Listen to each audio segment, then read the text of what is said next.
Good morning friends, શુભ સવાર મિત્રો। આજે આપણે લાઈવ ગુજરાતી વ્યાકરણમાં થયા છીએ અને એમાં ખાસ કરીને આપણે એક ટૉપિકની ચર્ચા કરવી છે, એ છે માત્રામેળ છંદ। મિત્રો, માત્રામેળ છંદની જ્યારે વાત કરવી છે તો બહુ જ મહત્ત્વના બે પોઈન્ટ છે। એક તો માત્રા શું છે એ સમજવી પડે અને માત્રા કેવી રીતે ગણાય છે એ સમજવી પડે। આ બે વસ્તુ તમને આવડે ને તો હું એવું માનું છું કે તમને કોઈ પણ માત્રામેળ છંદ ઓળખવામાં ભૂલ ન પડે। છંદના સંદર્ભમાં આપણે જ્યારે વાત કરીએ છીએ ને ત્યારે છંદ જે છે એને હું મારી ભાષામાં જો કદાચ રજૂ કરું તો હું એવું સમજું છું અથવા એવું જાણું છું કે છંદ એ એક જાતનો ગાવાનો પ્રયોગ છે।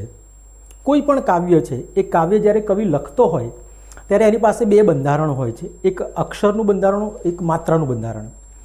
અક્ષરનું જે બંધારણ હોય છે એને આપણે અક્ષરમેળ છંદ કહીએ છીએ, માત્રાનું જે બંધારણ છે એને આપણે માત્રામેળ છંદ કહીએ છીએ।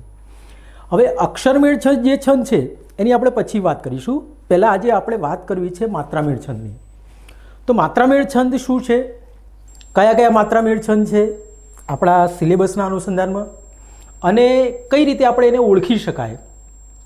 કદાચ ક્યારેક એવું પણ બને કે તમે એને ગાઈને પણ ઓળખી શકો છો, એની માત્રાઓથી પણ તમે એને ઓળખી શકો છો। ક્યાં ક્યાં આપણને તકલીફ પડે છે એ દરેક વસ્તુની આજે આપણે ચર્ચા કરવી છે। તો સૌથી પહેલાં આપણે જે વાત કરવી છે એ છે માત્રામેળ છંદની।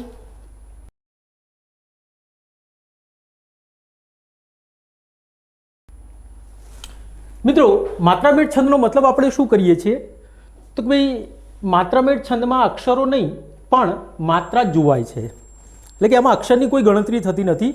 અક્ષરમાં રહેલી જે માત્રાઓ છે, અક્ષરમાં જે માત્રા દેખાય છે એની ગણતરી કરાય છે।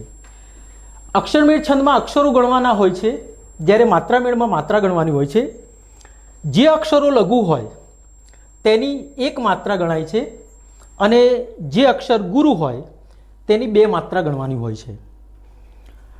હવે લઘુ અક્ષર છે અને ગુરુ અક્ષર છે, એની ગણતરી કેવી રીતે થાય છે એ બહુ મહત્વનો પોઈન્ટ છે। જો મિત્રો, છંદનો એક બહુ મહત્વનો પોઈન્ટ એ છે કે આપણે માની લો કે ગણની તપાસ કરતા હોય કે માત્રાની તપાસ કરતા હોય તો આ બંનેની બાબતની અંદર સ્વર બહુ મહત્વનું કામ કરે છે। જો એનો ફંડા આપણે સમજીએ ને તો કોઈ પણ વ્યંજન છે એ વ્યંજન હંમેશા સ્વરના આધારે પોતે લઘુ બને છે અથવા ગુરુ બને છે। કોઈ પણ વ્યંજન પોતે લઘુ કે ગુરુ ક્યારે થાય છે, જ્યારે એ સ્વર સાથે જોડાય છે। બહુ સમજો, બહુ મહત્વનો પોઈન્ટ છે। માની લો કે હું અહીંયા એવું કહું કે ભાઈ ક આ રીતે લખું છું તો આ ખોડો અક્ષર છે, તો આ ખોડો અક્ષર છે એ લઘુ પણ નથી, ગુરુ પણ નથી, તો શું છે? તો આ ખોડો અક્ષર છે એ ખોડા અક્ષરની અંદર જો આપણે એની અંદર સ્વર ઉમેરીએ, માની લો કે અ ઉમેરીએ તો આ બંને ભેગા થઈ અને પૂર્ણ વ્યંજન બને છે, એટલે કે ક બને છે। આની જગ્યાએ 34માંથી કોઈ પણ વ્યંજન આપણે મૂકી શકીએ, એની સાથે અ જોડાય એટલે ક બને।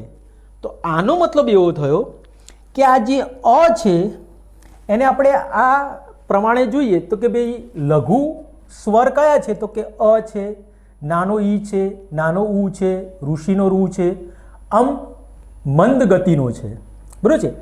આટલા જે આપણે 5 સ્વર જોઈએ છે એને આપણે લઘુ તરીકે ઓળખીએ છીએ। લઘુનો મતલબ રસ્વ।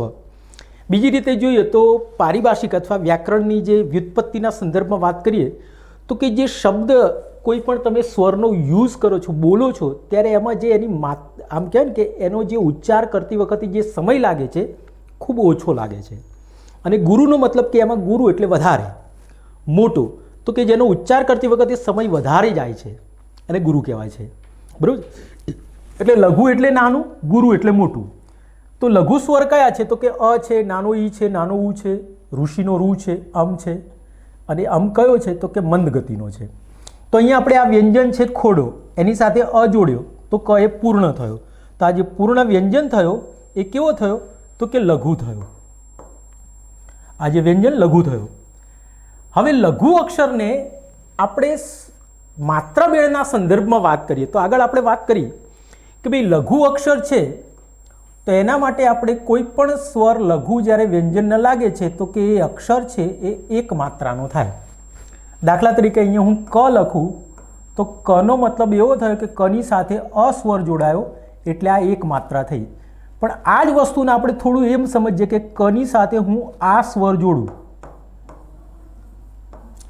તો આ જે છે ગુરુ છે, તો એનો મતલબ થયો કની સાથે આ જોડ્યો એટલે કા થયો. તો આ કા જે છે એ આ સ્વરના લીધે એક ગુરુ બન્યો. તો આ જે ગુરુ બન્યો એને આપણે માત્રામેળ છંદના સંદર્ભમાં વાત કરીએ તો કા જે અક્ષર છે એને આપણે બે માત્રા તરીકે મૂકીશું, ક છે એને એક માત્રામાં મૂકીશું. પછી આ બંનેનો સરવાળો કરીએ અને જેટલી માત્રા થાય એ પ્રમાણે છંદની ઓળખ થાય છે.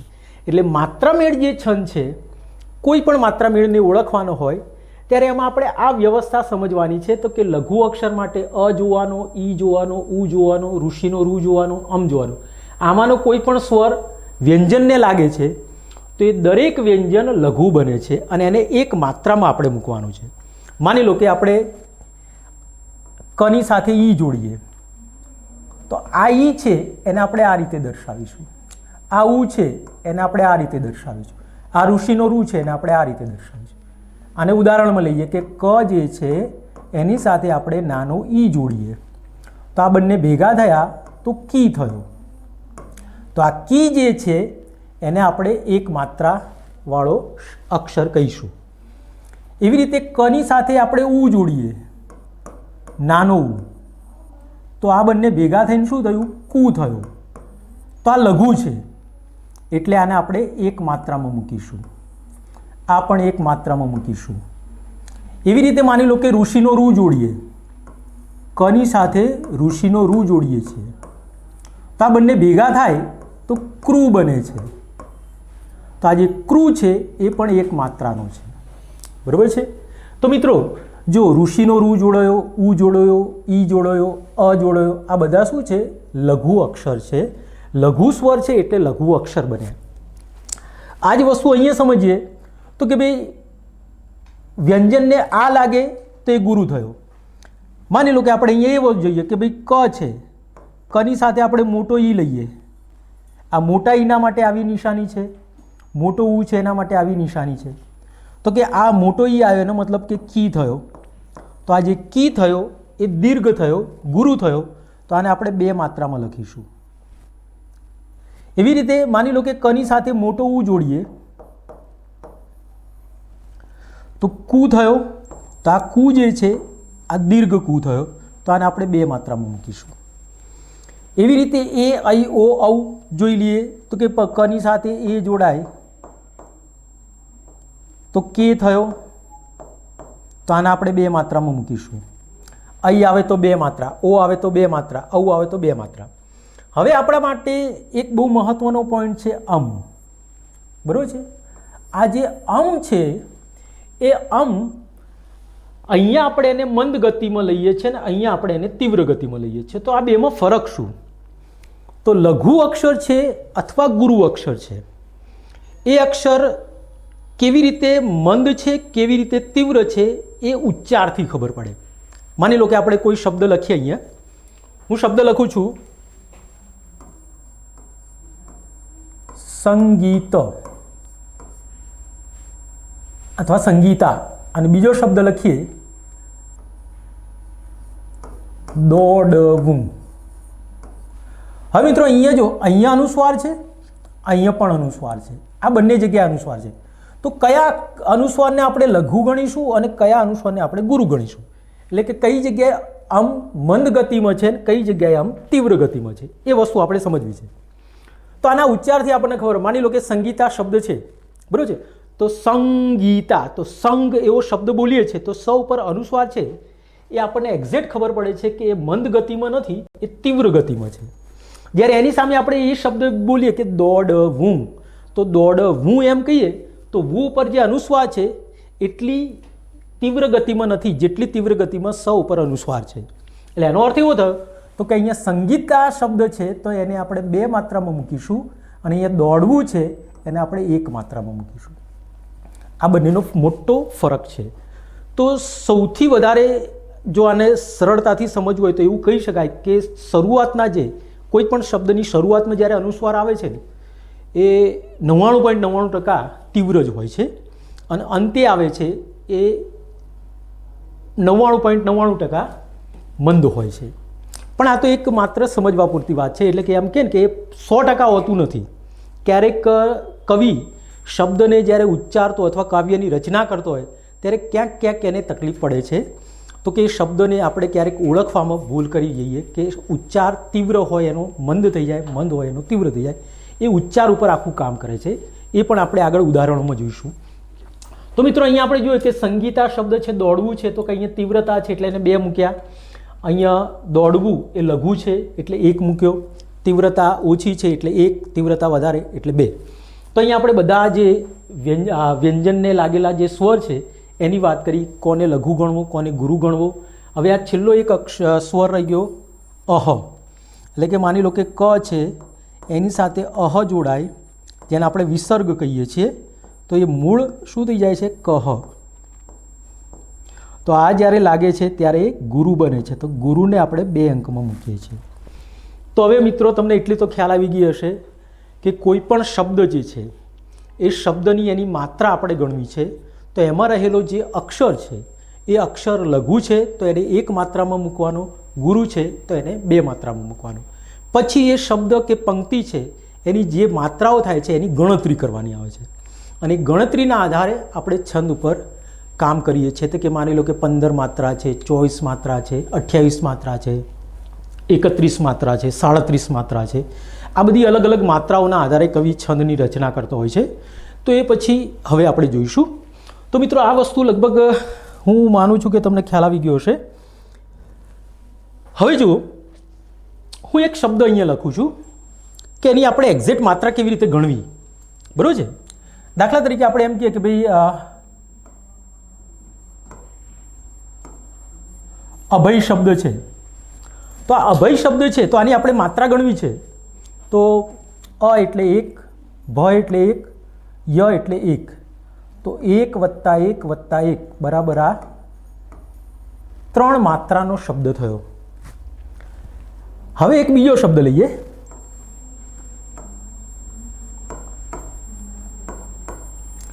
આધાર. તો આ એટલે 2, ધા એટલે 2, ર એટલે 1. તો 2 + 2 4 + 1 5 બરાબર આ શબ્દ 5 માત્રાનો થયો. તો મિત્રો જો આપણે એકદમ સરળ શબ્દોની વાત કરી છે, લઘુ અક્ષરવાળા, ગુરુ અક્ષરવાળા શબ્દો. આ માત્ર આપણે શબ્દની માત્રાઓ ગણી. કાવ્યની પંક્તિમાં એક શબ્દથી કાવ્ય તો બનતું નથી, ઘણા બધા શબ્દો હોય છે એટલે આખી પંક્તિની માત્રાઓ ગણવાની હોય છે. તો મિત્રો હવે જુઓ કે આ તો આપણે સરળ શબ્દોની વાત કરી, તો એક નિયમ સમજવા જેવો છે આની અંદર, જોડાક્ષરનો નિયમ.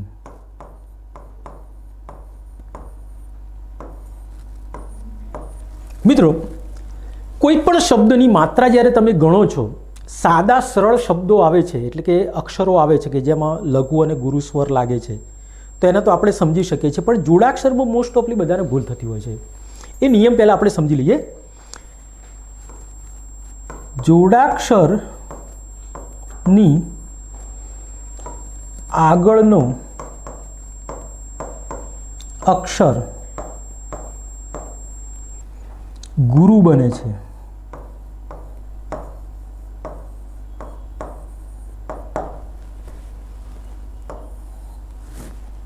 બીજો એક નિયમ, જોડાક્ષર પોતે જેવો સ્વર લેતો હોય તેવો લઘુ કે ગુરુ બને છે. આ બંને વસ્તુને આપણે સમજી લઈએ પહેલાં, બરાબર છે મિત્રો? જોડાક્ષરના સંદર્ભમાં આપણે વાત કરીએ તો સૌથી પહેલાં તો જોડાક્ષર કોને કહેવાય એ વ્યાખ્યા સમજી લો. અથવા તમને તો બધા જાણતા જ હશો, પણ કેટલાક એવા વિદ્યાર્થી હશે એને કદાચ ક્યાંક તકલીફ પડતી હોય તો એ સમજી લઈએ આપણે. જોડાક્ષરનો મતલબ શું છે કે બે વ્યંજનો ભેગા થવા. બે વ્યંજન ભેગા થાય છે, એક સાથે જોડાય છે અને આપણે જોડાક્ષર કહીએ છીએ, જોડાયેલા અક્ષર. હવે માની લો કે જોડાક્ષરના સંદર્ભમાં હું વાત કરું તો અહીંયા એક શબ્દ આપણે લઈએ કે ભાઈ વ્ય, બરાબર છે. તો આ જોડાક્ષર છે. કેમ? કારણ કે આ અડધો અક્ષર અને આ આખો અક્ષર. આને આપણે જુદું અલગ રીતે એટલે કે સ્વર વ્યંજન છૂટા પાડીએ તો વ છે, ય છે અને અ છે. તો આ બે વ્યંજન છે, એની સાથે અ જોડાયો. તો આ જે જોડાક્ષર છે, જોડાક્ષર પોતે જેવો સ્વર લેતો હોય તેવો લઘુ કે ગુરુ બને. તો આ જોડાક્ષર પોતે છે, એ કયો સ્વર લે છે તો કે અ લે છે, એટલે આને આપણે લઘુ ગણીશું, બરાબર છે. પરંતુ આ જ વસ્તુને આપણે એમ કે ભવ્ય શબ્દ છે. સમજો મિત્રો, ભવ્ય શબ્દ છે તો આપણો નિયમ શું છે કે જોડાક્ષરની આગળનો અક્ષર ગુરુ બને. તો આ ભ છે એ પોતે તો લઘુ છે, પરંતુ આ જોડાક્ષરની આગળ છે એટલે આ લઘુ હોવા છતાં આને આપણે ગુરુ ગણવાનો. આ વસ્તુ યાદ રાખવાની છે. તો જોડાક્ષરની આગળનો અક્ષર ગુરુ બને છે એટલી આપણને ખબર હોવી જોઈએ. હા, એવું બને કે આ લઘુ છે એટલે ગુરુ થયો. હવે માની લો કે એમ કે ભાઈ જોડાક્ષરની આગળનો અક્ષર ગુરુ હોય તો ગુરુ હોય તો પણ એ ગુરુ જ રહે છે, એ ગુરુનું લઘુ નથી થતું. એટલે કન્ડિશન બે થઈ, લઘુ હોય તો ગુરુ થાય, ગુરુ હોય તો પણ ગુરુ જ રહે છે. આ વસ્તુને આપણે બીજા શબ્દમાં સમજીએ. માની લો કે આમ કે ભાઈ આત્મા શબ્દ છે, તો આ જોડાક્ષર છે, તો એની પોતાની વાત કરીએ તો જોડાક્ષર પોતે જેવો સ્વર લેતો હોય તેવો લઘુ કે ગુરુ બને. તો આત્માની અંદર માં જે છે એ ગુરુ છે એટલે આપણે એને બે કરીએ. હવે જોડાક્ષરની આગળનો અક્ષર ગુરુ થાય. હવે આ પોતે તો ગુરુ જ છે એટલે એને આપણે ગુરુ કરીએ, અને જોડાક્ષરની આગળનો છે એટલે પણ ગુરુ થયો. એનો મતલબ કે આ ગુરુ છે છતાં ગુરુ થયો, ગુરુ છે એટલે ગુરુ થયો, અને જોડાક્ષરની આગળ છે એટલે ગુરુ થયો. એટલે કેટલાક વિદ્યાર્થી એવું સમજતા હોય કે આ ગુરુ હોય તો લઘુ કરવાનું, લઘુ હોય તો ગુરુ કરવાનું, એવું નથી, બરાબર છે. બંને કન્ડિશનમાં એ ગુરુ બને છે. લઘુ હોય તોય ગુરુ થાય, ગુરુ હોય તોય ગુરુ થાય. અચ્છા, આ શબ્દના સંદર્ભમાં આપણે વાત કરી. હવે કેટલાકને એ પણ સમજવું જરૂરી છે કે માની લો કે આ બધા શબ્દો છે કે જેને આપણે જોડાક્ષરની આગળનો અક્ષર લઘુ હોય તો ગુરુ થાય, ગુરુ હોય તોય ગુરુ થાય, એ તો સમજ્યા. પરંતુ ઘણી વખત એવું પણ બને છે કે આ જે શબ્દો જે છે એ શબ્દોને જ્યારે કાવ્યના સંદર્ભમાં તમે વાત કરતા હોય, હું એમ કહું કે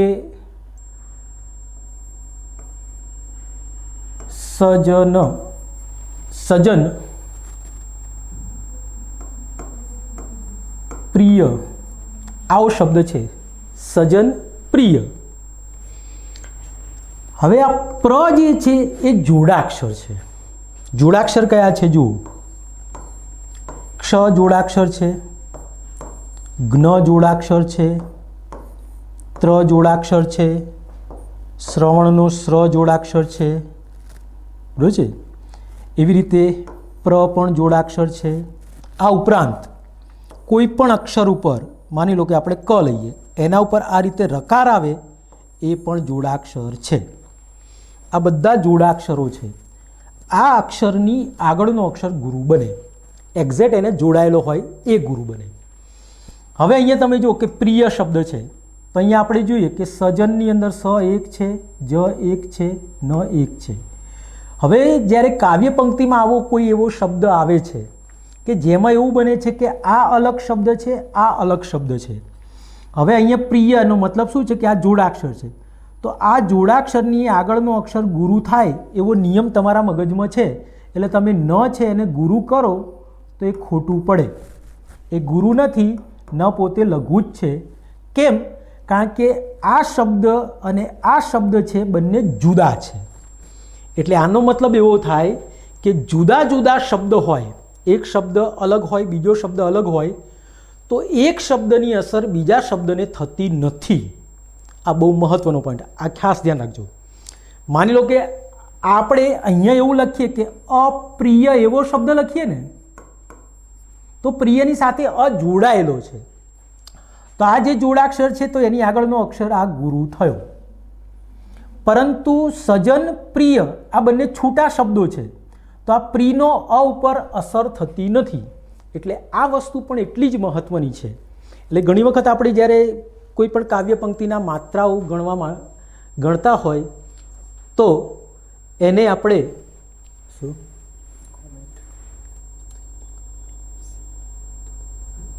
છે ઓકે, તો કોઈ પણ શબ્દ જે છે એને આપણે અપ્રિય અહીંયા આપણે જોયો તો કે આ જોડાક્ષરની આગળ છે એટલે ગુરુ થયો. આ બંને છૂટા છે તો એ આની અસર આને થતી નથી. હવે એક મિત્રની શીતલબેનની એક કોમેન્ટ છે, એવું કહે છે કે સાહેબ અહીંયા આપણી પાસે એ છે, બરાબર છે. હવે આ જે એ છે એના સિવાયનો બીજો એ આપણી પાસે છે જે આ રીતનો છે, બરાબર છે. તો આ એ અને આ એમાં ફરક શું છે એ પહેલાં સમજી લો, પછી બંનેની માત્રા શું છે એ પણ તમને કહું. આને આપણે સંવૃત એ કહીએ છીએ, આને આપણે વિવૃત એ કહીએ છીએ. સંવૃત એટલે સાંકડા ઉચ્ચારવાળો અને આ છે વિવૃત એટલે પહોળા ઉચ્ચારવાળો. બંનેનો જે પ્રયોગ છે એ ગુરુમાં જ કરવાનો છે, ગુરુ જ ગણવાનો. આ પણ ગુરુ છે, આ પણ ગુરુ છે, બરાબર છે. સંવૃત હોય તો પણ ગુરુ છે, વિવૃત હોય તો પણ ગુરુ છે. આ બંનેનો પ્રયોગ કદાચ કોઈ વિદ્યાર્થીને ન ખબર હોય તો એક શબ્દ તમને આપીને કહી દઉં કે માની લો કે આપણી પાસે શબ્દ છે કેરી.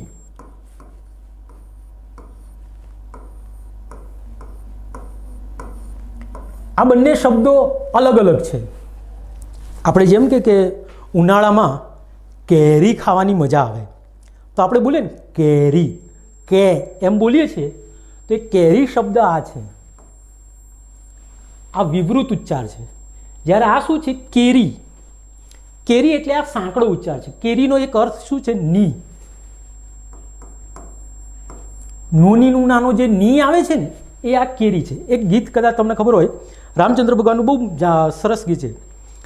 લવિંગ કેરી લાકડીએ રામે સીતાને માર્યા જો, ફૂલ કેરે ઘડું સીતાએ વેર વાળ્યા જો. તો કહે ને કે લવિંગ કેરી લાકડીએ, તો અહીંયા શું છે લવિંગ કેરી એટલે કે લવિંગની લાકડીથી રામે સીતાને મારી.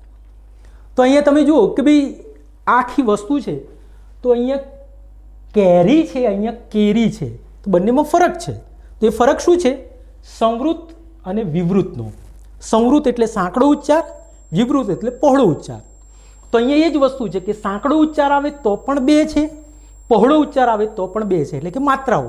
આપણે માત્રાના સંદર્ભમાં વાત કરી રહ્યા છીએ. તો સાંકડા ઉચ્ચારમાં પણ બે છે, પહોળા ઉચ્ચારમાં પણ બે છે. તો શીતલબેન હવે તમે લગભગ સમજી ગયા હશો. હવે આપણે જે વાત કરવી છે કે ભાઈ આ બધા જોડાક્ષર છે, તો જોડાક્ષરની આગળના અક્ષર હંમેશા ગુરુ બને છે, એ વસ્તુ આપણે સમજી લીધી. હવે આ આખી વસ્તુ તમારા મગજમાં સ્પષ્ટ થઈ ગઈ છે. તો હવે મંદ અને તીવ્રની ખબર પડી ગઈ, નાનો ઈ મોટો ઈ, નાનો મોટો આની પણ તમારા મગજમાં ક્લિયરિટી આવી ગઈ છે. તો હવે એક હું શબ્દ આપું છું, એક શબ્દ આપું છું, એની માત્રા કેટલી થાય છે તમે જરા કોમેન્ટ કરીને મને કહો, બરાબર છે. એક શબ્દની માત્રા કેટલી છે તમારે મને કહેવાનું છે. આ શબ્દ આ વસ્તુ આપણે જે સમજ્યા છે એના આધારે, બરાબર છે મિત્રો. દાખલા તરીકે મારી પાસે શબ્દ છે સર્વ સ્વ. આ શબ્દ છે, જે મિત્રો આખી વસ્તુને સમજી ગયા હશે એ મિત્રો આનો સાચો જવાબ આપી શકશે. જે નહીં સમજ્યા હોય એમને ખોટું પડશે. તો તમે મને ફક્ત 1 મિનિટની અંદર ફટાફટ કહો કે આની માત્રા કેટલી છે.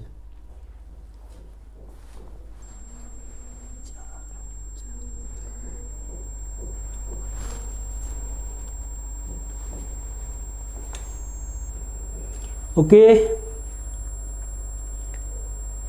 મિત્રો, અહીંયા 2 જવાબ આવી રહ્યા છે. એક 4 કહે છે, એક 5 કહે છે. ઓકે, કોઈ 3 કહે છે. ઓકે ઓકે, હજુ લગભગ તમે સમજ્યા નથી. કેટલાક ને છો, ક્યાં વાત હે. આ જે વસ્તુ છે એ જો તમે સમજી જશો તો હું એવું માનું છું કે માત્રામેળ છંદ તમે ફક્ત 5 મિનિટમાં સમજી જશો. માત્રામેળ છંદ સમજવા બહુ અઘરા નથી. જે છે આ વસ્તુ તમને માત્રા ગણતા આવડે ને એટલે વાત પૂરી થઈ ગઈ. જો મિત્રો, આ જે શબ્દ જે છે સર્વસ્વ, હવે આપણે એક્ઝેક્ટ એની માત્રા કેટલી છે તમને કહી દઉં. 5 માત્રા છે. કેવી રીતે માત્રા છે જુઓ. કે આ મેં તમને આગળ વાત કરી કે કોઈ પણ વ્યંજન છે એના ઉપર આવો રકાર આવે છે એનો મતલબ કે જોડાક્ષર છે. તો આ જોડાક્ષર છે એટલે એની આગળનો માત્રા કેટલી થશે? 2 થશે. હવે આ સ્વ છે, સ્વ જોડાક્ષર છે એટલે એની આગળની જે માત્રા છે એ 2 થશે. હવે મેં તમને એ પણ કીધું કે જોડાક્ષર પોતે જેવો સ્વર લે એવો બને. તો સ્વ પોતે કયો સ્વર લે છે? તો કે અ લે છે. તો આ 1 છે. તો કે 2 + 2 + 1 એટલે 2 ને 2 4 ને 1 5. તો આ શબ્દ જે છે એની 5 માત્રા થઈ. ઘણાની 5 માત્રા સાચી છે. હજુ કેટલાક 4 4 2 1 2. ઓકે, હજુ જે લોકો હજુ સમજ્યા નથી એ લોકો ફરીથી એકવાર ધ્યાન રાખી લો. મિત્રો, જો આખી જે વ્યવસ્થા છે જોડાક્ષરની બહુ મહત્ત્વની છે. આ જોડાક્ષરની જો વ્યવસ્થા તમે નહીં સમજો તો લગભગ તમે માત્રા ગણવામાં ભૂલ કરશો. જો ફરીથી એકવાર સ્ટેપ બાય સ્ટેપ શબ્દ સમજી લેજો. અહીંયા નાનો ઈ, નાનો ઉ, રૂ અને આ કોઈ પણ વ્યંજનને લાગે એટલે 1 લખવાનો. આટલું તમને ખબર હોવું જોઈએ. આ મોટો ઈ, મોટો ઉ, એ, ઐ, ઓ, ઔ, અને આ કોઈ પણ વ્યંજનને લાગે તો એને 2 લખવાના. આટલું તો લગભગ મોસ્ટ ઓફલી બધાને ખબર છે. ભૂલ માત્ર ક્યાં થાય છે? જોડાક્ષરમાં ભૂલ થાય છે. આપણે એ વસ્તુ જ સમજવાની છે, બહુ મહત્વની વસ્તુ. ચલો, હવે પહેલાં હું એક વસ્તુ તમારામાં નક્કી કરી લઉં કે 100% જેટલા વિદ્યાર્થીઓ મને જોઈ રહ્યા છે એ લોકોને હું એટલું કહેવા માગું છું કે પહેલાં હું તમને 1 2 3 સાદા શબ્દો આપું છું. જો એ બધાના સાચા પડશે તો આપણે જોડાક્ષરની થોડી વ્યવસ્થિત વાત કરીએ. ફરીથી એક કોમેન્ટ આપું છું.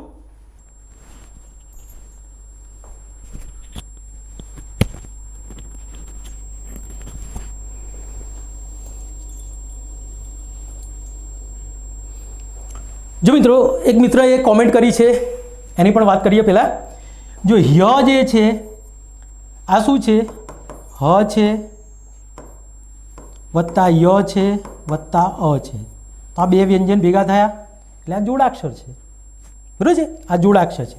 હવે આની સાથે એક બીજો શબ્દ તમને કહું, સમજો. માની લો કે ર દ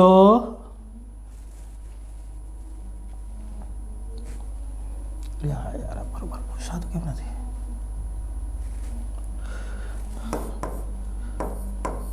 ર દ ય આવું હોય તો આ શું છે?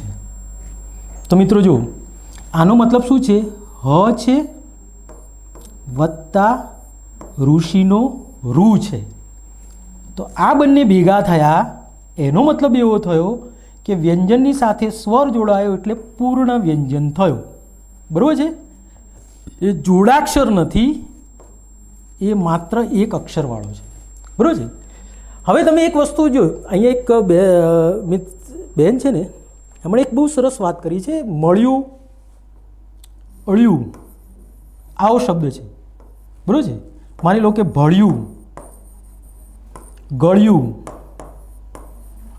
આવા શબ્દ આવે છે. અળ્યું, ઉળ્યું, ઉળ્યું, ઉળ્યું એટલે કે ય અને આ અળ અને ય, અળ અને ય, અળ અને ય. તો આમાં શું છે? કેટલીક રેફરન્સ બુકની અંદર તમને એવું વાંચવા મળશે કે ભાઈ આવો શબ્દ આવે તો એને આપણે લઘુ કરી દેવાનું. બરાબર છે? તો અહીંયા એ વસ્તુ પણ સમજવા જેવી છે. માની લો કે આ જે શબ્દો છે 2 મિનિટ, તો અહીંયા અળ છે આ રીતે, ય છે અને અહીંયા યુ છે. બરાબર છે? હવે એના ઉપર અનુસ્વાર છે. આ 3 વસ્તુને આપણે જોઈએ. એક તો અળ એટલે અડધો, પછી ય છે, પછી ઉ છે અને આ એના ઉપર અનુસ્વાર છે. તો આ 3 વસ્તુ થઈ. તો આ જોડાક્ષર થયો. તો જોડાક્ષરની આગળનો અક્ષર ગુરુ બને. હવે આ જોડાક્ષરની આગળનો અક્ષર ગુરુ બને એનો એક્ઝેક્ટ અર્થ શું છે? તો કે મોસ્ટ ઓફલી એવું બને છે કે જ્યાં જ્યાં જોડાક્ષર આવે છે ત્યાં ત્યાં એની આગળનો અક્ષર ગુરુ થડકાર પામતો હોય છે, બરાબર છે. જો અહીંયા હું તેમ કહું ને કે અસ્ત્ર, તો અહીંયા સ્ત્ર બોલું છું તો આ ઉપર થડકાર આવે છે, આમ કે ધક્કો આવે છે. એટલે ટેકનિકલ પોઈન્ટ એવો છે ને કે જ્યાં ધક્કો આવતો હોય ને એ ગુરુ થાય. આ એનો મૂળ આશય છે. એટલે ક્યાંક તમને એવું પણ જાણવા મળે કે માની લો કે હું ભળ્યું શબ્દ લઉં છું, ભળ્યું આ શબ્દ લખું છું, તો કે આ ભ ઉપર એટલો ભાર નથી આવતો જેટલો અસ્ત્રની અંદર આવે છે. તો આની આગળનો અક્ષર છે એ લઘુ બનતો નથી, ગુરુ બનતો નથી, ગુરુ બનતો નથી.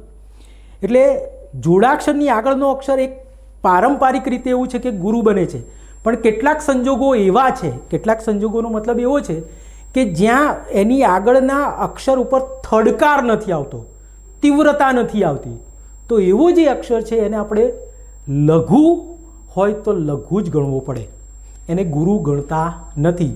જેમ અહીંયા ભળ્યું શબ્દ છે તો ભ ઉપર થડકાર નથી આવતો. આપણે એવું કે ભમ્યો, માની લો કે ભમ્યો શબ્દ છે,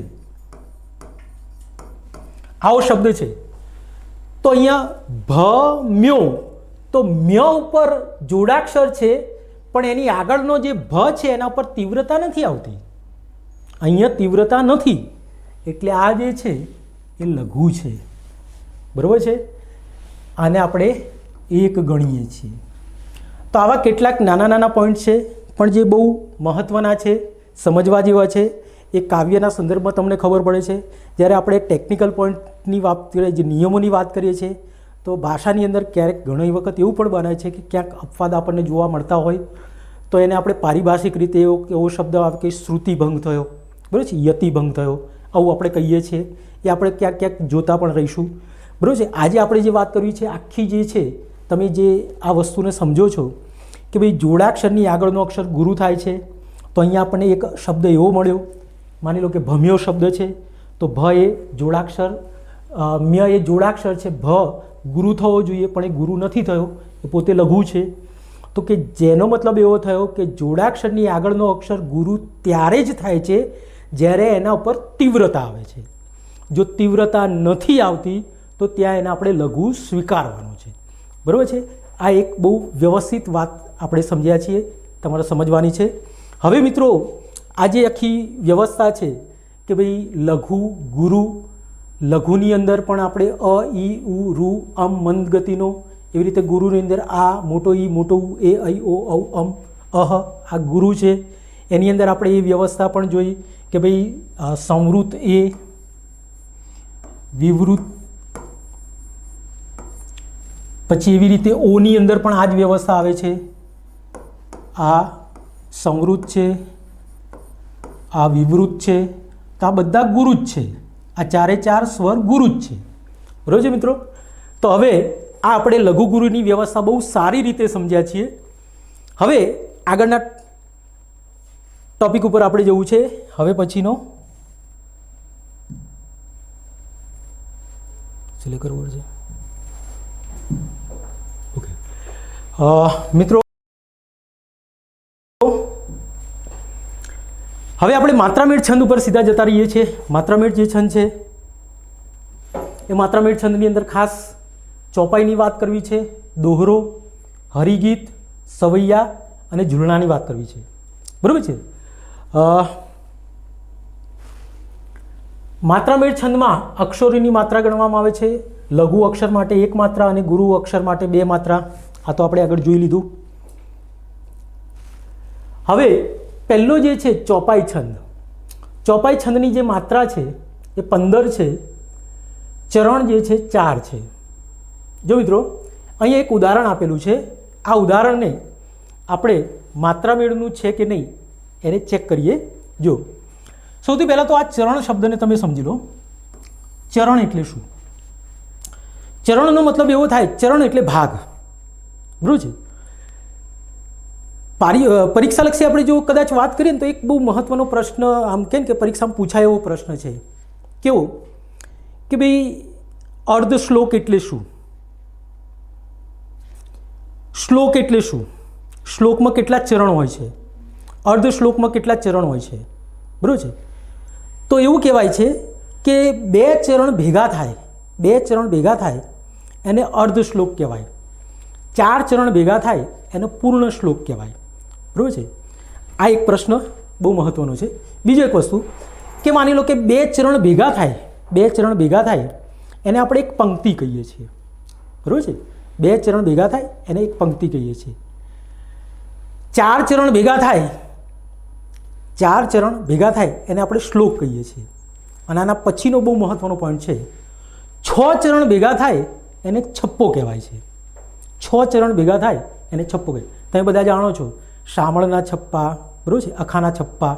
તો એ છપ્પાનો મતલબ શું છે કે એ 6 ચરણમાં કાવ્યની રચના કરે છે, એટલે કે 6 ભાગમાં કાવ્યની રચના થાય છે. તો એને આપણે છપ્પો તરીકે ઓળખીએ છીએ.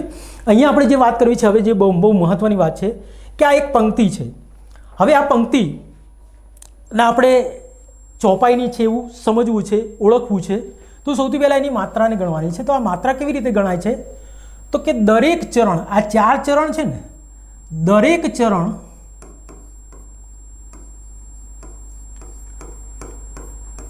15 માત્રાનું હોય. બરાબર છે. 4 ચરણની કુલ માત્રા આમાં ગણાતી નથી. જો 4 ચરણની કુલ માત્રા આપણે ગણીએ ને તો 15 ચોક 60 થાય. 60 માત્રા નથી. આના માત્ર એક જ ચરણની માત્રા ગણાય. એટલે કે એવું કહેવાય છે કે 4 ચરણ ભલે રહ્યા, પણ દરેકમાં જો સમાન માત્રા આવતી હોય ને તો એમાં જે સમાન માત્રા હોય એ અહીંયા મૂકવામાં આવે છે. પણ અસમાન માત્રા હોય તો અસમાન માત્રાનો સરવાળો થાય છે. બરાબર છે. એ દોહરામાં થાય છે, આપણે આગળ જોઈશું. તો અહીંયા તમે જુઓ કે 15 માત્રા છે. તો આપણે આને જોઈ લઈએ કે બીજું 2, 2, 4, 2, 6, 2, 8, 2, 10, 2, 12, 2, 14 ને 1 15. તો આ પહેલું ચરણ જે છે એ 15 માત્રાનું થયું. હવે બીજું ચરણ પણ 15 માત્રાનું થવું જોઈએ. તો કે 2, 2, 4, 2, 6, 2, 8, 9, 10, 11, 12, 13, 14, 15. તો આ બીજું ચરણ પણ 15 માત્રાનું. પહેલું ચરણ 15નું, બીજું 15નું, ત્રીજું પણ 15નું થવું જોઈએ. 2 ને 1 3, 4, 5, 6, 7, 8, 9, 10, 11, 12, 13, 14 અને 15. તો આ 15 માત્રા થઈ. અહીંયા જોઈએ તો કે 2 ને 3, 4, 5, 6, 7, 8, 9, 10, 11, 12, 13, 14, 15. તો આ 15 માત્રા થઈ. તો 15 માત્રાના 4 ચરણ હોય એને આપણે કહીએ છીએ ચોપાઈ છંદ. ચોપાઈ છંદ માટે હજુ એક બીજી બહુ મહત્ત્વની વાત કરી દઉં કે મિત્રો, તમારામાંથી મોસ્ટ ઓફલી વિદ્યાર્થીઓ એવા હશે જેને હનુમાન ચાલીસા આવડતી હશે, દરેકને આવડતી હશે. અને આપણે એમ કે આપણા ઈષ્ટદેવ તરીકે હનુમાનજીના યુવાનો માનતા જ હોય છે. તો હનુમાન ચાલીસા જે છે, હનુમાન દાદાની જે હનુમાન ચાલીસા છે એ ચોપાઈ છંદમાં છે. જો હનુમાન ચાલીસા આપણે બોલીએ ને, જય હનુમાન જ્ઞાન ગુણ સાગર, જય કપીશતિ હું લોક ઉજાગ, રામદૂત અતુલિત બલધામા, અંજની પુત્ર પવન સુત નામા. જોજો, કાળી ધોળી રાતી ગાય, પીએ પાણી ચરવા જાય, 4 પગોને આંચળ 4, પૂછડાથી ઉડાડે માગ. તો એ જો કે આ જે રાગ છે એ ચોપાઈનો રાગ છે. ચોપાઈનો મતલબ હનુમાન ચાલીસા. હનુમાન ચાલીસાના આપણે જે રીતે તમે ગાઓ છો એ રીતે ચોપાઈ ગવાય છે. બરાબર છે. એટલે ચોપાઈની બહુ મહત્ત્વની વાત શું છે તો કે એ 15 માત્રાવાળો છંદ છે. એક ચરણ 15 માત્રાનું છે, બીજું ચરણ પણ 15 માત્રાનું છે, ત્રીજું 15નું છે, ચોથું 15નું છે. તો 15 માત્રાઓની જ્યારે ચરણની ગણતરી થતી હોય તો એને આપણે નામ આપીએ છીએ ચોપાઈ છંદ. બરાબર છે મિત્રો. હવે માની લો કે મિત્રો એક બીજું ઉદાહરણ આપણે લઈએ.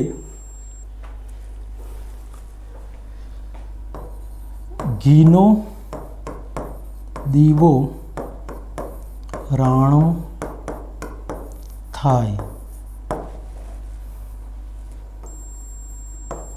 અગરબત્તી આછી ફરમાય. બરાબર છે. તો અહીંયા તમે જુઓ કે 2, 2, 4, 2, 6, 2, 8, 2, 10, 2, 12, 2, 14 ને 15. હજુ 1, 2, 3, 4, 5, 6, 7, 8, 9, 10, 11, 12, 13, 14 અને 15 બરાબર છે। તો અહીંયા આપણે જોઈએ છે કે 15 માત્રાનો છંદ મળે છે। કોઈ પણ પંક્તિ હોય 15 માત્રાના માત્રામાં આવતી હોય તો એને આપણે ચોપાઈ કહીએ છીએ। હવે એક બહુ મહત્ત્વની વાત, અક્ષરમેળ અને માત્રામેળ છંદની અંદર આમ કહે કે સિમ્યુલારિટી જે છે ને, કેટલાક છંદની અંદર અક્ષરોની સિમ્યુલારિટી છે, સરખા અક્ષરો હોય।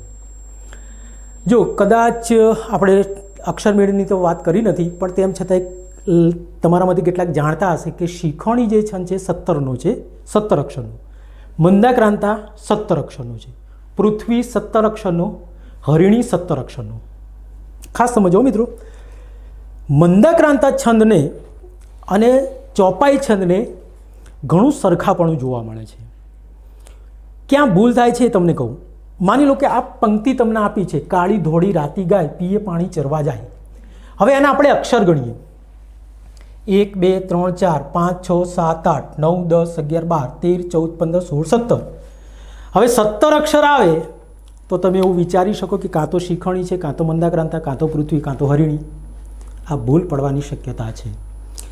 હવે એ શિખોણી છે કે નહીં, મંદાક્રાંતા છે કે નહીં, પૃથ્વી છે કે નહીં, કે હરિણી છે કે નહીં, એ કેવી રીતે જોવું? તો એને જોવા માટેનું બહુ મહત્ત્વનું સ્ટેપ સમજી લો કે માની લો કે કેટલાક ઉતાવળની અંદર શું કરે છે કે શોર્ટકટ માનતા હોય કે ભાઈ શિખોણી છે તો કે એમાં ય ગણ આવે, પહેલો ગણ ય આવે, મંદાક્રાંતા તો કે એમાં પહેલો ગણ મ આવે, પૃથ્વી તો પહેલો ગણ જ આવે, હરિણી તો પહેલો ગણ જે છે એ ન આવે। પહેલા ગણથી જો એને યાદ રાખતા હોય તો ભૂલ પડે। કેવી રીતે કે આ જે પંક્તિ છે એને આપણે પહેલાં ગણમાં ચેક કરીએ તો કે ગુરુ ગુરુ ગુરુ, તો આ થયો મ ગણ। કેટલાક લોકો એવું વિચારે કે શોર્ટકટમાં માનતા હોય એમને અહીંયા ભૂલ પડે કે 17 અક્ષર મ ગણાયો, મ ફોર મંદાક્રાંતા। આ ભૂલ પડવાની શક્યતા છે। પરંતુ શિખોણી અને મંદાક્રાંતા અને ચોપાઈમાં સૌથી મોટો આમ ડિફરન્ટ હોય ને, સૌથી મોટું આમ કે બંને વચ્ચે જુદાપણું તો છેલ્લા 2 અક્ષરોનું છે। મંદાક્રાંતા છંદ એવો છે કે જેમાં છેલ્લે 2 અક્ષર ગુરુ આવે છે, અને ચોપાઈ જે છે એમાં છેલ્લા 2 અક્ષર જે છે ગુરુ હોતા નથી। તમે અહીંયા જુઓ, છેલ્લા 2 અક્ષર જુઓ, ગુરુ લઘુ, બંને ગુરુ નથી, બંને ગુરુ નથી, બંને ગુરુ નથી। જ્યારે મંદાક્રાંતા છંદની સૌથી મોટી વિશેષતા એ છે કે છેલ્લા 2 અક્ષર ગુરુ હોય। એટલે માની લો કે તમારી સામે 4 ઓપ્શન આપેલા હોય, શિખોણી, મંદાક્રાંતા, પૃથ્વી, ચોપાઈ। તો મંદાક્રાંતા અને પૃથ્વી, મંદાક્રાંતા અને ચોપાઈ આ બેમાં તમને તકલીફ પડે તો ધ્યાન શું રાખવાનું, છેલ્લા 2 અક્ષર ગુરુ હોય, છેલ્લા 2 અક્ષર ગુરુ હોય તો મંદાક્રાંતા છે, છેલ્લા 2 અક્ષર ગુરુ ના હોય અને 15 માત્રા થતી હોય તો એ ચોપાઈ છે। આ 2 વસ્તુ વચ્ચેનો ફરક છે। ઓકે મિત્રો, હવે આના પછીની વાત કરીએ આપણે। બીજો જે છંદ છે દોહરો। દોહરો જે છે 24 માત્રાનો છે, બરાબર છે। એમાં પણ 4 ચરણ છે, પણ એની એક કન્ડિશન આપેલી છે। પહેલા અને ત્રીજા ચરણમાં 13 માત્રા હોય, બીજા અને ચોથા ચરણમાં 11 માત્રા હોય, અને છેલ્લી 2 પંક્તિના અક્ષરો અનુક્રમે ગુરુ અને લઘુ હોય। આ દોહરાનું બંધારણ છે। હવે દોહરાના બંધારણની અંદર આપણે અહીંયા જોઈએ કે માની લો કે ભાઈ પહેલું અને ત્રીજું ચરણ 13 માત્રાનું હોય। હવે અહીંયા તમે જુઓ કે આ પહેલું ચરણ, આને આપણે પહેલું ચરણ કહીએ, આ છે બીજું ચરણ, આ છે ત્રીજું ચરણ, અને આ છે ચોથું ચરણ। એટલે 4 ચરણ તો આપણને મળ્યા, પણ શું છે કે પહેલું જે ચરણ છે અને ત્રીજું જે ચરણ છે એ 13 માત્રાવાળું હોવું જોઈએ। એટલે કે આ પહેલું અને ત્રીજું, આમાં 13 હોય, આમાં 13 હોય। આપણે જોઈએ, જો 1 2 3 4 5 6 7 8 9 10 11 12 13, એટલે પહેલા ચરણમાં આપણને 13 માત્રા મળી, તો ત્રીજા ચરણમાં પણ 13 માત્રા થવી જોઈએ। જો 2 ને 3 4 5 6 7 8 9 10 11 12 13. તો આ પણ 13 માત્રાનો થયો. એટલે પહેલું અને ત્રીજું ચરણ 13 માત્રાનું મળી ગયું. હવે શું જોવાનું? બીજા અને ચોથા ચરણમાં 11 માત્રા છે. બંનેમાં 11 અહીંયા 11 અહીંયા 11. જો અહીંયા જો 1 2 3 4 5 6 7 8 9 10 11. હવે આ 11 માત્રા થઈ. હવે નીચે જોઈએ 2 2 4 2 6 ને 1 7 8 9 10 11. આ પણ 11 થઈ. હવે મિત્રો અહીંયા શું છે કે આપણી માત્રા કેટલી છે? 24 માત્રા. તો આના 24 માત્રા કેવી રીતે ગણવાની છે? તો કે પહેલા ચરણની 13 માત્રા અને બીજા ચરણની 11 માત્રા. તો 13 + 11 બરાબર 24 થાય. આ કન્ડિશન હોય તો એને આપણે દોહરો છંદ કહીએ છીએ. એટલે દોહરા છંદની સૌથી વિશેષતા શું છે? તો કે ભાઈ 13 અને 11નું બંધારણ છે. એટલે કે 13 + 11 બરાબર 24. હવે મેં તમને ચોપાઈની અંદર એક વાત કરી હતી, તમને જો યાદ હોય તો, કે 4 ચરણ જો સમાન માત્રા હોય, સમાન માત્રાવાળા હોય, જેમ કે ચોપાઈમાં થાય છે પહેલું ચરણ 15નું, બીજું 15નું, ત્રીજું 15નું, ચોથું 15નું, તો સમાન માત્રાનો સરવાળો થતો નથી. એટલે કે 15 ચોક 60 થતા નથી, બરાબર છે, કે 15 દુ 30 થતા નથી. અસમાન માત્રાનો સરવાળો થાય છે. તો કે અસમાન કેટલા ચરણમાં છે? તો કે પહેલા અને બીજા ચરણમાં અસમાન છે, બરાબર છે. તો અસમાન માત્રાનો સરવાળો થાય એનો મતલબ કે પહેલું ચરણ જે છે એ 13નું છે, બીજું કેટલાનું છે? તો કે 11નું. 13 + 11 બરાબર 24. તો આ કન્ડિશન થઈ, તો આને આપણે દોહરો કહીએ છીએ, બરાબર છે. એટલે 4 ચરણ છે એમાં 2 સરખા છે, બીજા 2 સરખા છે. તો એમાં પહેલું અને બીજું જે ચરણ છે એમાં 24 માત્રા, ત્રીજું અને ચોથું એમાં 24 માત્રા. એટલે ટોટલ આની માત્રા ગણીએ તો 14 દુ 48 થાય. પણ એ રીતે આપણે ગણતા નથી, એક પંક્તિની માત્રા ગણીએ. તો અહીંયા એક પંક્તિ, કેમ એક પંક્તિની ગણીએ છીએ? કારણ કે અસમાન છે એટલા માટે, બરાબર છે.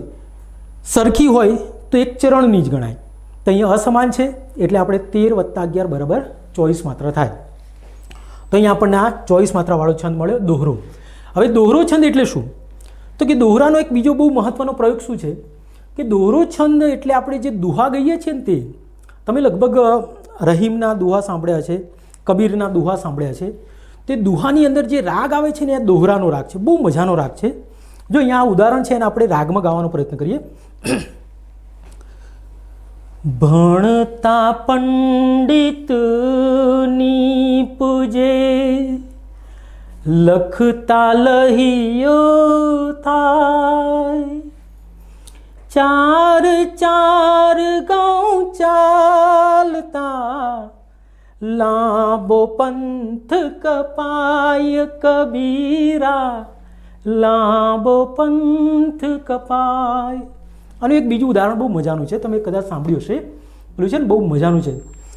દીપકના 2 દીકરા, કાજળને અજવાસ, એક કપૂત કાળું કરે, બીજો દિયે પ્રકાશ કબીરા, બીજો દિયે પ્રકાશ. તો દોહરાનો રાગ છે. દોહરાનો રાગ બહુ મજાનો રાગ છે. આપણે દુહા તમે સાંભળો તો તમને સાંભળવાનું ગમે. એટલે ઘણી વખત એવું બને કે માની લો કે કોઈ પણ કાવ્ય પંક્તિ છે, એ કાવ્ય પંક્તિની માત્રાઓ ઓળખવામાં તમને ભૂલ પડે છે અથવા ક્યાંય સમજ નથી પડતી. અને જો તમને ગાવાનો શોખ હોય, બરાબર છે, કેટલાક બાથરૂમ સિંગર હોય છે, પણ તેમ છતાં તમને અંદર અંદર ગાવાનો જો શોખ હોય ને, તો તમે ખાલી રાગ પ્રમાણે જો એને સેટ કરો ને કાવ્યની પંક્તિ, તો બી તમને ખબર પડી જાય કે કયો છંદ છે. તો રાગના આધારે પણ મિત્રો આપણને ખબર પડી જાય છે. તો અહીંયા આપણે જે વાત કરી, દોહરાની વાત કરી, દોહરો એટલે 24 માત્રાનો છંદ છે. હવે એના પછીના છંદની વાત કરી. જો મિત્રો,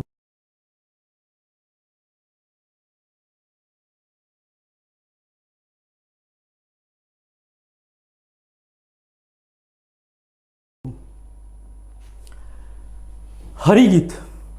હરિગીત છે એ 28 માત્રાનો છે, બરાબર છે. 16મી માત્રા એને યતિ કરીએ છીએ. અહીંયા ઉદાહરણ બહુ મજાનું છે, કલાપીનું બહુ જાણીતું ઉદાહરણ છે. જ્યાં જ્યાં નજર મારી ઠરે, યાદી ભરી ત્યાં આપની. હવે આની 28 માત્રાઓ છે, બરાબર છે. 28 માત્રાઓ કેવી રીતે થાય? જો અહીંયા 2 2 4 5 6 7 8 9 10 11 12 13 14, 15, 16, 17, 18, 19, 20, 21, 22, 23, 24, 25, 26, 27, 28. તો 28 માત્રા થાય એટલે હરિગીત થઈ જાય, બરાબર છે. એટલે હરિગીત જે છંદ છે એમાં 28 માત્રાઓ કમ્પલસરી છે. હવે જો હરિગીત છંદની સૌથી મહત્ત્વની વાત તમને કહું, તમે લોકોએ સંત પુનિત મહારાજનું એક બહુ મસ્ત ગીત છે, સાંભળ્યું હશે. કયું ગીત છે ખબર છે કોઈને? યસ. ભૂલો ભલે બીજું બધું માં બાપને ભૂલશો નહીં, અગણિત છે ઉપકાર એના એ હવિસરશો નહીં. જ્યાં જ્યાં નજરમાં રીઠરે યાદી ભરી, ત્યાં આપની ફૂલો મહી ફૂલો તણી, મીઠી સિતારી આપની. પેલું છે ને, જે પોષતું તે મારતું શું, ક્રમ નથી એ કુદરતી. આ બધા ઉદાહરણો હરિગીતના છે. હરિગીતનું સૌથી મહત્ત્વનું આમ કહે ને કે તમે જો કદાચ સ્તુતિ સાંભળી હોય ને, રામચંદ્ર ભગવાનની બહુ મસ્ત સ્તુતિ છે, એ હરિગીતમાં છે. બોલે છે ને, શ્રી રામચંદ્ર કૃપાલુ ભજ મન, હરણ ભવ ભય દારુણમ, નવ કંજલોચન કંજ મુખ કર, કંજ પદ કંજારુણમ, કંદર્પ અગણિત અમિત છબી નવનીત નીરજ, સુંદરમ પટપીત માનહુ તડિત રુચિ શુચિ, નૌમિ જનક સુતાવરમ. તો મિત્રો આ જે છે એ હરિગીતના બધા ઉદાહરણો છે, બરાબર છે. હવે હું તમને એક બહુ મસ્ત ઉદાહરણ આપું છું. તમારે મને કહેવાનું કે આમાં હરિગીતની માત્રા થાય છે કે નહીં, તમારે કોમેન્ટ કરીને મને કહેવાનું છે.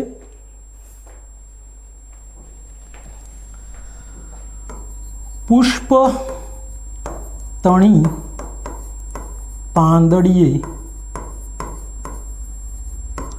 પુષ્પતળી પાંદડીએ બેસી, હસતું કોણ, ચિરંતન હાસ. તમે મને એમ કહો કે આ જે છંદ છે એ માત્રામેળ છંદ છે અને હરિગીત છે કે નહીં, એની માત્રાઓ એક્ઝેક્ટ થાય છે કે નહીં, તમે મને કહો. ચલો 1 મિનિટનો સમય, 1 કે 2 મિનિટનો, તમે મને કોમેન્ટ કરીને કહો. ઉદાહરણ લખ્યું એટલે છે એવું નહીં, હા, જાતે એક્ઝેક્ટ કેટલી માત્રા થાય છે એ મને કહો. ક્યાંય કવિએ કોઈ છૂટ નથી લીધી ને એ પણ જોજો, બરાબર છે. યસ, નો નો નો, ના ના ના સર.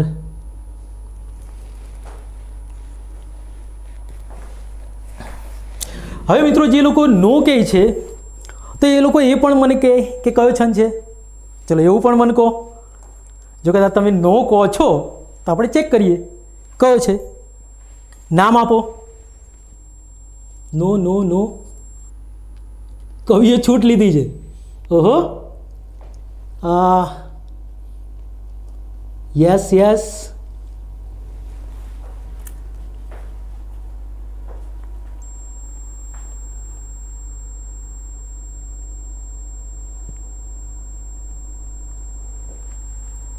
Very good.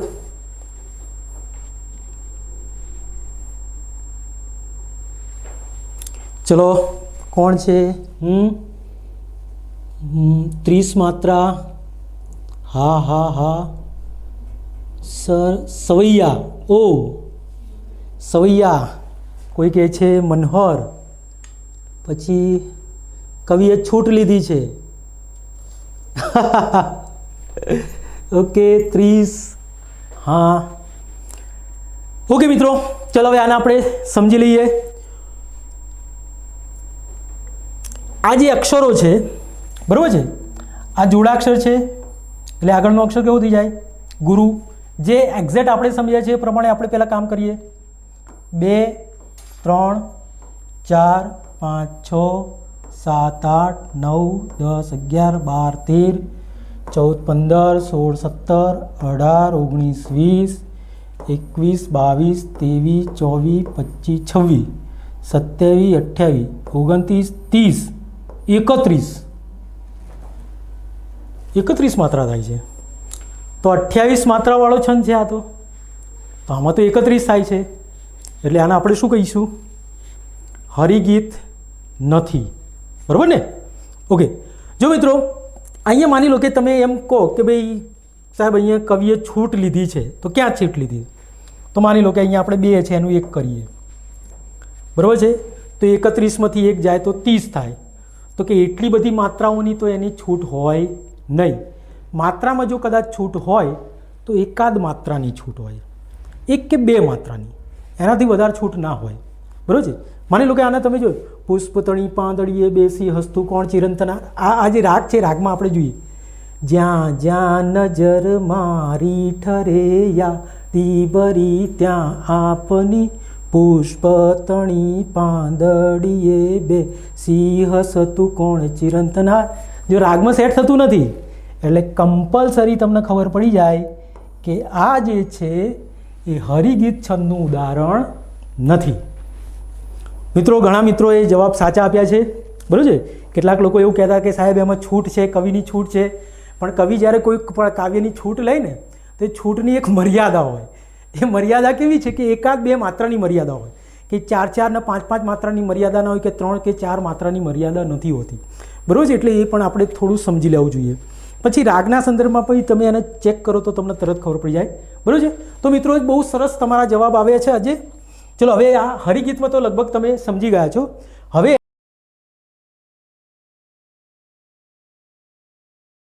એના પછીનો જે છંદ છે એની વાત કરીએ આપણે, સવૈયા. બરાબર છે? સવૈયા જે છે એમાં 31 કે 32 માત્રા છે. મિત્રો 31 અને 32નો જે સંદર્ભ આવે છે ને, જો કદાચ તમે અક્ષરમેળને જાણતા હશો તો તમને આ 2 અક્ષરોની ખબર હશે. કયો અક્ષર? કે 31 અક્ષરવાળો છંદ અને 32 અક્ષરવાળો છંદ. તો 31 અક્ષરવાળો કયો છે? મનહર.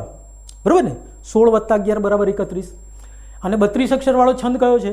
તો કે અનુષ્ટુપ. 8 અક્ષરના 4 ચરણ, 8 × 32, એટલે 32 અક્ષરવાળો છંદ છે. તો હવે જ્યારે સવૈયાને ચેક કરતા હોય, ક્યારેક પરીક્ષામાં પૂછાય તો મનહર, અનુષ્ટુપ અને સવૈયામાં શું ફેર છે તમને ખબર હોવી જોઈએ.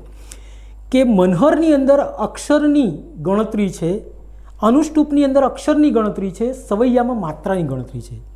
હવે સિમ્યુલારિટી આપણને શું મળે છે? સરખાપણ શું જોવા મળે છે? તો કે મનહરમાં અક્ષર 31 છે, જ્યારે સવૈયામાં 31 માત્રા છે. અનુષ્ટુપમાં 32 અક્ષર છે, જ્યારે સવૈયાની અંદર 32 માત્રા છે. અહીંયા આપણે ઓપ્શનમાં 31 કે 32 એવું લખ્યું છે. એનો મતલબ શું છે? કે કોઈ પંક્તિ એવી હોય કે જેમાં 31 માત્રા હોય, કોઈ પંક્તિ એવી હોય એમાં 32 માત્રા હોય. તો 31 માત્રા હોય કે 32 માત્રા હોય, આપણે એને સવૈયા તરીકે મૂકીશું. અહીંયા માની લો કે ઉદાહરણ આપણે લઈએ કે અંતરની એરણ પર કોની પડે હથોડી ચેતનરૂપ.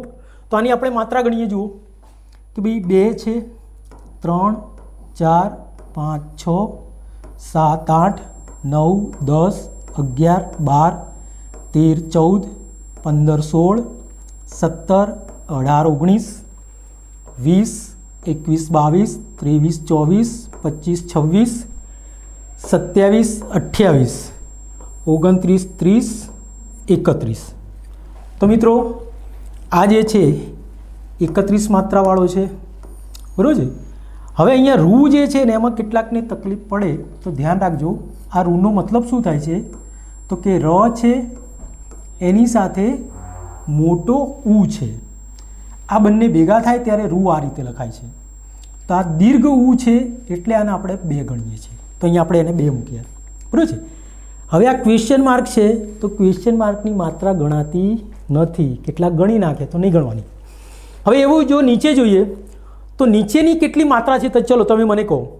ઝેર ગયા ને વેર ગયા, વળી કાળા કેર ગયા કરનાર. ચલો આની માત્રા મને કહો. 2 મિનિટમાં મને રિપ્લાય આપી દો. એક્ઝેક્ટ એની માત્રા કેટલી છે જોઈ લો. ઝેર ગયા ને વેર ગયા, વળી કાળા કેર ગયા કરનાર.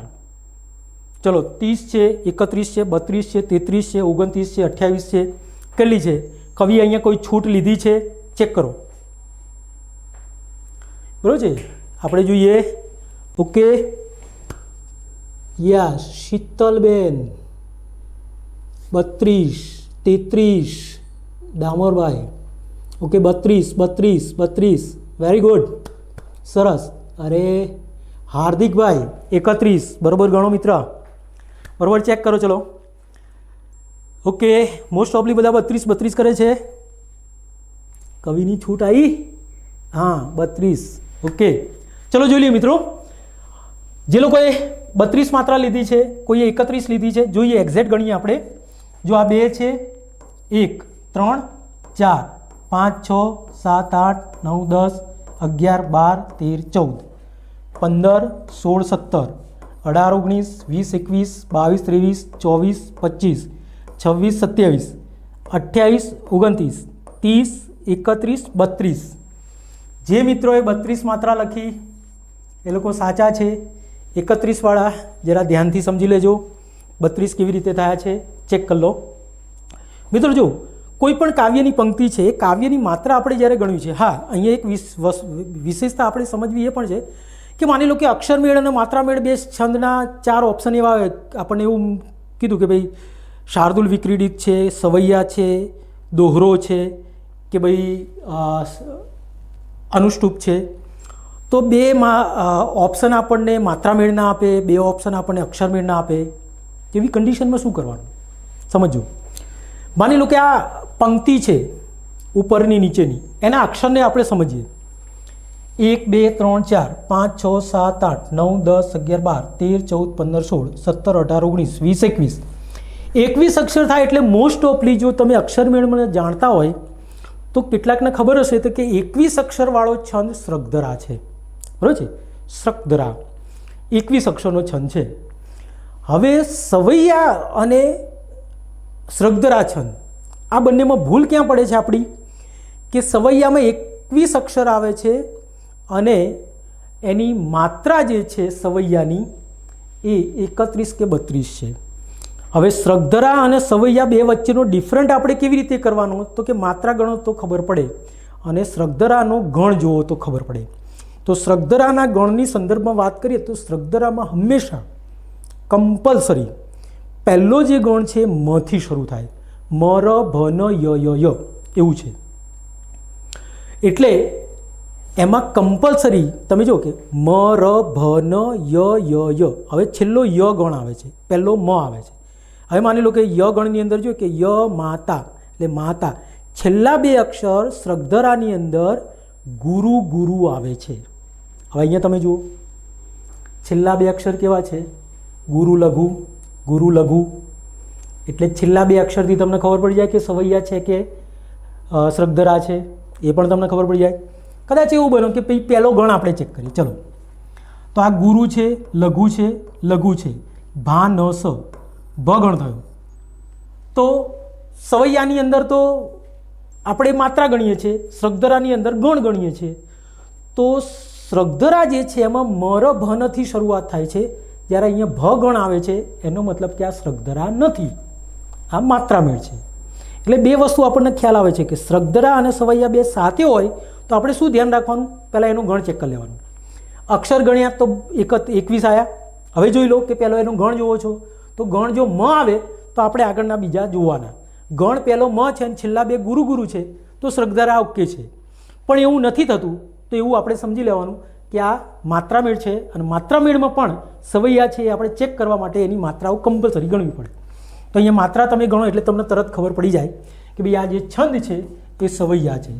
સવૈયા જે છંદ છે એમાં નીચેની જે માત્રાઓ છે એ 32 આપણે અહીંયા જોઈ, અહીંયા 31 જોઈ. એટલે 31 કે 32 માત્રા આવે તો એને આપણે સવૈયા કહીએ છીએ. અને હવે એક બહુ મહત્વનો છેલ્લો આપણે એમ કહીએ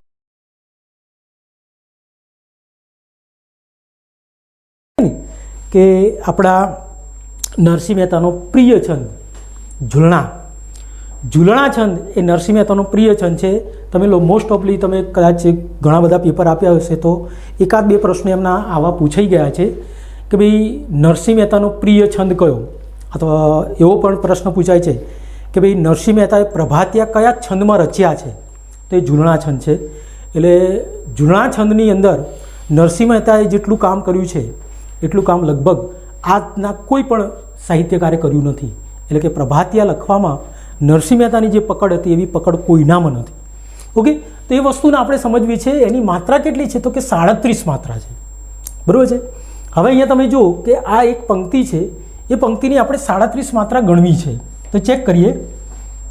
2 3 4 5 6 7 8 9 10 11 12 13 14 15 16 17 18 19 20 21 22 23 24 26 27 28 29 30 31 32 33 34 35 37. તો એક્ઝેક્ટ 37 માત્રા આપણને મળે છે. બરાબર છે. નિરખને ગગનમાં કોણ ઘૂમી રહ્યો, તેજ હું શબ્દ બોલે. જો મિત્રો અહીંયા જે અનુસ્વાર છે એ તીવ્ર નથી, એટલે આના આપણે લઘુ ગણ્યો છે, એક ગણ્યું છે. બીજું રહ્યો, ઘૂમી રહ્યો, ર પર તીવ્રતા છે એટલે એને આપણે ગુરુ ગણ્યું છે. બીજું અહીંયા શબ્દની અંદર આ જોડાક્ષર છે એટલે આગળનો અક્ષર આપણે એને ગુરુ ગણ્યું છે. બરાબર છે. આ બધી વસ્તુ આપણે અહીંયા જોઈએ છીએ. ચલો, એક બીજું બહુ મસ્ત ઉદાહરણ છે. એ ઝૂલણાનું છે કે નહીં એ તમે સમજજો અને એની કોમેન્ટ પણ મને લખીને કહો. પંક્તિ છે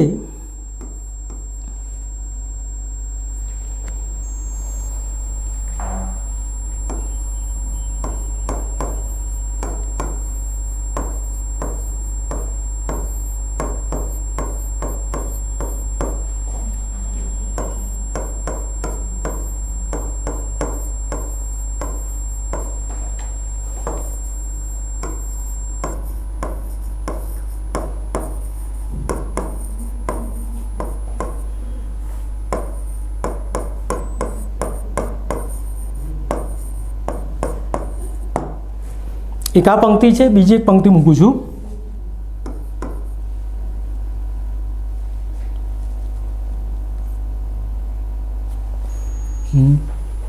આની પહેલી માત્રાઓ ગણો.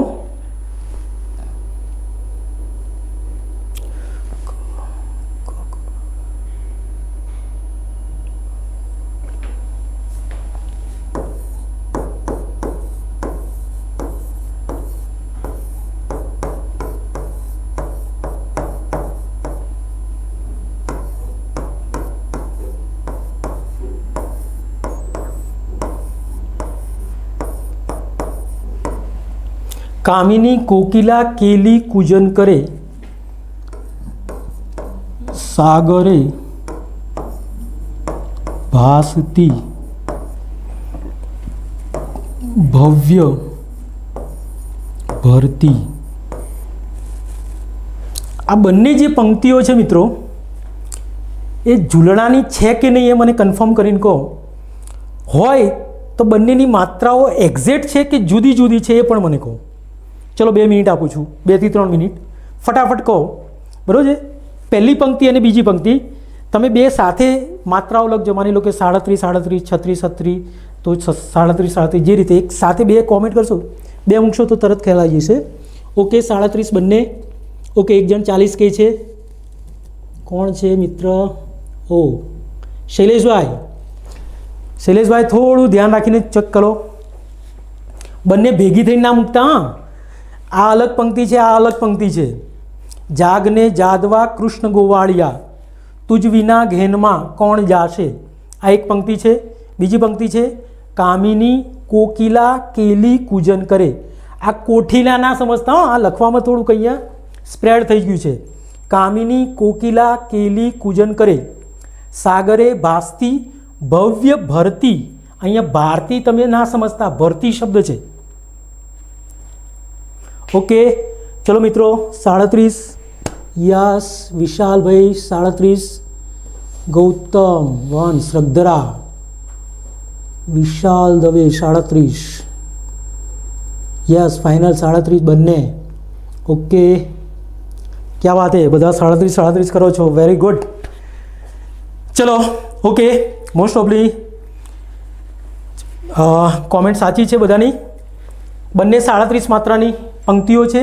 એકવાર આપણે આને ચેક કરી લઈએ. જુઓ 2 ને 3 4 5 6 7 8 9 10 11 12 13 14 15 16 17 18 19 20 21 22 23 24 25 26 27 28 29 30 31 32 33 34 35 36 37. આ પંક્તિ 37 માત્રાની છે. પરફેક્ટ ઝૂલણાછંદ છે. કામિની કોકિલા કેલી કૂજન કરે સાગરે ભાસતી ભવ્ય ભરતી. બરાબર છે. આ પંક્તિ મોસ્ટ ઓફલી અત્યાર સુધી તમે જો પેપર જૂના પેપર જોશો ને તો આ વર્ણાનુપ્રાસની બહુ જ ફેમસ પંક્તિ છે, વર્ણાનુપ્રાસ અલંકારની. બરાબર છે. પણ હવે છંદમાં ઘૂસી છે. હવે આપણે એની જોઈએ 2 ને 3 4 5 6 7 8 9 10 11 12 13 14 15 16 17 18 19 20 21 22 23 24 25 26 27 28 29 30 31 32 33 34 35 36 37. બંને એક્ઝેક્ટ 37 માત્રાની મિત્રો પંક્તિ છે. એટલે આ માત્રામેળ છંદમાં ખાસ કરીને આ ઝૂલણા છંદની પંક્તિઓ છે. મિત્રો હવે ઝૂલણા છંદના સંદર્ભમાં બીજી એક વાત કરી દઉં કે ઝૂલણા છંદમાં મેં તમને આગળ વાત કરી કે નરસિંહ મહેતાનો પ્રિય છંદ છે અને નરસિંહ મહેતા પ્રભાતિયા માટે બહુ જ સરસ જાણીતા છે. એમના મોસ્ટ ઓફલી તમે જુઓ પ્રભાતિયા બહુ ફેમસ થયેલા છે. એમાં આ પ્રભાતિયું તો તમે વર્ષોથી સાંભળતા આવ્યા હશો. જો આ બહુ મજાનો રાગ પણ તમને કહી દઉં આનો.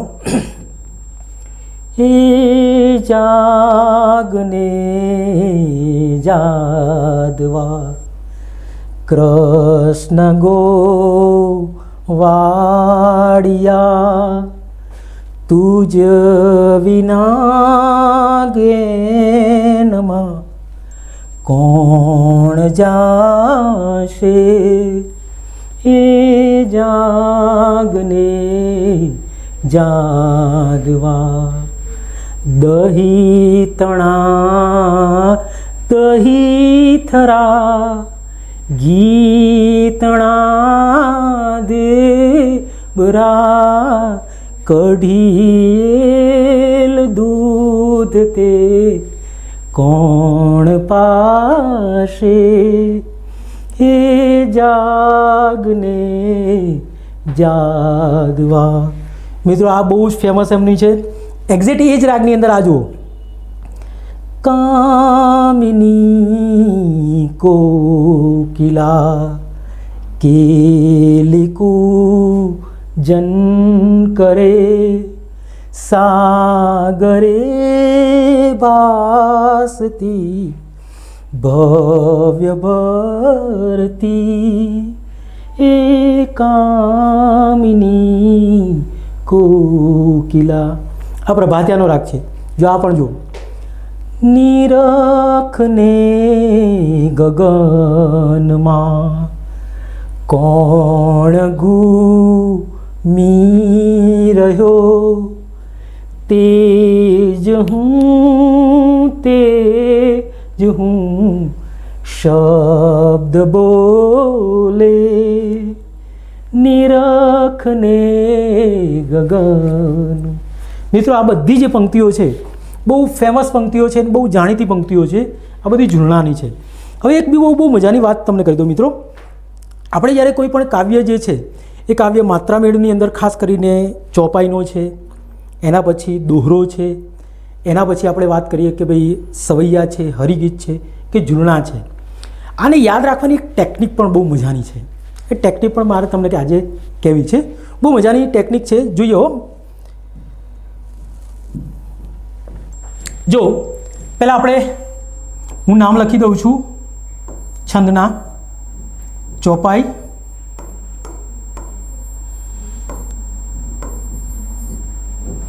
બીજો છે દોહરો,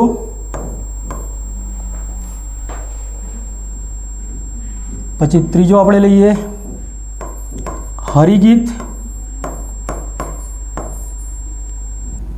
ચોથો આપણે લઈએ સવૈયા અને છેલ્લે અહીંયા લઈએ આપણે ઝૂલણા. જો મિત્રો, અહીંયા મારે તમને એકદમ શોર્ટકટની વાત કરવી છે કે એની માત્રાઓ કેવી રીતે યાદ રાખવાની. કોઈ પણ છંદ છે, માત્રામેળ છંદ છે, ચોપાઈ છે, તો એની માત્રા કેટલી છે એ આપણે યાદ રાખવી છે. તો કે શબ્દમાંથી જ આપણે માત્રા શોધી નાખીએ. એક નાનું એક લોજિક છે, લોજિકથી આપણે એને સમજવાનું. આમ કહેવાય કે ફન એક જાતનો છે, આપણને આમ થોડુંક હાસ્યાસ્પદ લાગે પણ યાદ રાખવા માટે બહુ મજાની ટેકનિક છે. જો માની લો કે ચોપાઈ છે, તો ચોપાઈની માત્રા કેટલી છે મિત્રો? 15 છે, બરાબર છે. ચોપાઈની 15 માત્રા, દોહરાની 24, હરિગીતની 28, સવૈયાની કાં તો 31 કાં તો 32 અને ઝૂલણાની 37. આ બધું આપણે યાદ રાખવું છે બહુ સરળતાથી. તો જો મિત્રો, ચોપાઈ છંદ છે, એની 15 માત્રા કેવી રીતે સરળતાથી યાદ રાખીશું? તો અહીંયા જો ચોપાઈ, તો માની લો કે આ ચ છે, એની સાથેનો આ કાનો લઈ લઈએ તો 1 and 5 થયું. કદાચ જો તમને એમાં નથી મજા આવતી કે ભાઈ પા છે, તો પા એટલે આપણે આને આંકડાની રીતે જોઈએ તો કેટલા? 51 લાગે. અને ઉલટું કરી નાખો, 1 and 5 ઇઝ ઇક્વલ ટુ, તમે જુઓ ચોપાઈની 15 માત્રા શબ્દમાંથી આપણને મળી ગઈ. એટલે કે ચોપાઈ આવે એટલે 15 માત્રા થઈ ગઈ, ખબર પડી જાય. કેવી રીતે? તો કે અહીંયા આ 1 છે, આ 5 છે, 1 5 15 એટલે ચોપાઈ. એક લોજિક સમજ્યા. હવે માની લો કે દોહરો છંદ છે, દોહરાની 24 માત્રા છે, તો 24નું લોજિક આપણે કેવી રીતે લેવું છે? જો તો અહીંયા દોહરો, તો અહીંયા શું છે? ર છે. જુઓ, તો આને આપણે પહેલાં ર લઈ લઈએ. ર એટલે 2 થાય. રનો મતલબ આપણે અંકની રીતે 2 ગણીએ, 2. હવે આના કાનો માત્ર જુઓ, 1 2 3 4, તો 4 લઈ લો તો 24 થઈ. બહુ આમ થોડુંક લોજિક તમને ગળે ઉતરે એવું છે, સમજો. આ દો છે એટલે આ કાનાનો 1, માત્રાનો 1, 1 ને 1 2, આ કાનો 1, આ માત્રા 1, 2 ને 2 4, એટલે કે 1 2 3 4, તો આ 4 લખ્યા તો 24 માત્રા થઈ દોહરાની. તો દોહરો તમારે યાદ રાખવો છે તો 24 માત્રા કેવી રીતે? તો ર એટલે 2 અને 2 ને 2 4, તો 24 માત્રા એ રીતે યાદ રહી. ત્રીજું લોજિક હરિગીતનું. તો મિત્રો, હરિગીતની તો બહુ મજાની ટેકનિક છે. જો આ ર આપેલો છે, રનો મતલબ આપણે 2 ગણી લઈએ અને અહીંયા ત આપેલો છે, તો ત લખી નાખીએ. હવે જે આ ત છે એમાં જે આ લીટી છે એને તમે કાઢી નાખો તો જુઓ તો 2 + 2 અને 8, તો આપણને શું મળે છે? 28 મળે છે. તો મિત્રો, તરત આ જે ત છે એ તનો માત્ર આ રીતનો ભાગ અને આ 2 એટલે 28 મળી ગયા, બરાબર છે. આ ભાગ તમે કાઢી નાખો એટલે રહ્યો 2 and 8, 2 અને 8 એટલે 28 થઈ ગયા. તો હરિગીતમાં 28 માત્રા છે. સવૈયાની અંદર ગણીએ તો 31 કે 32 છે એવું આપણે સમજવું છે. તો આના અક્ષર કેટલા? 1 2 3, તે 3 અક્ષર લઈ લઈએ. હવે અહીંયા યા એટલે 1, આ 1 છે એટલે અહીંયા 1 મૂક્યો એટલે 31 થયા. ફરીથી 1 2 3, આ 3 લઈએ. આ માત્રા કેટલી છે? 1 અને 2, તો 32 લઈએ. એટલે કાં તો 31 કાં તો 32. તો 31 32ની માત્રા આપણને સવૈયામાં એના શબ્દમાંથી શોધવાની ખબર પડે, બરાબર. એટલે કોઈ પણ છંદ છે એના શબ્દના અક્ષર ઉપરથી આપણે એને માત્રા યાદ રાખવાનો પ્રયત્ન કરીએ છીએ. અને લાસ્ટ એન્ડ ફાઇનલ પોઈન્ટ ઝૂલણા. 1 2 3, 1 અક્ષર 2 અક્ષર ને 3 અક્ષર, તો આ 3 લઈ લીધા. અને આ ઝૂ છે, આ સાતડો આપણે લઈ લઈએ. આ સાતડો અહીંયા મૂકી દઈએ એટલે 37 માત્રા. તો મિત્રો, બહુ એકદમ ફની લોજિક છે, પણ ફની લોજિકમાં આપણે યાદ રાખવાનું બહુ મહત્ત્વનું છે. તે રીતે આપણે એને યાદ રાખીએ. ચોપાઈની 15, એના પછી દોહરો છે તો 24 માત્રા, એના પછી હરિગીત છે તો 28 માત્રા, એના પછી સવૈયા છે તો 31 કે 32 માત્રા, અને ઝૂલણા છે તો એની 37 માત્રા. તો મિત્રો, અહીંયા આપણે આ જે છંદ છે એને આપણે પૂરા કરીએ છીએ. માત્રામેળ છંદની આપણે પહેલાં વાત એટલા માટે કરી કે માત્રા કેવી રીતે ગણાય છે અને બહુ ઓછા છે એટલે બહુ સરળતાથી આપણે એ વાતને પૂરી કરી શકીએ છીએ. હવે સેકન્ડ રાઉન્ડમાં આપણે જ્યારે મળીશું, ફરીથી જ્યારે મળવું છે ત્યારે આપણે અક્ષરમેળ છંદની વાત કરીશું.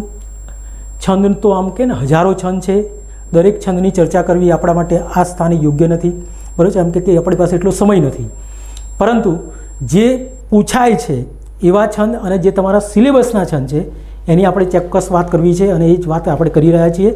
તો wish you all the best મિત્રો.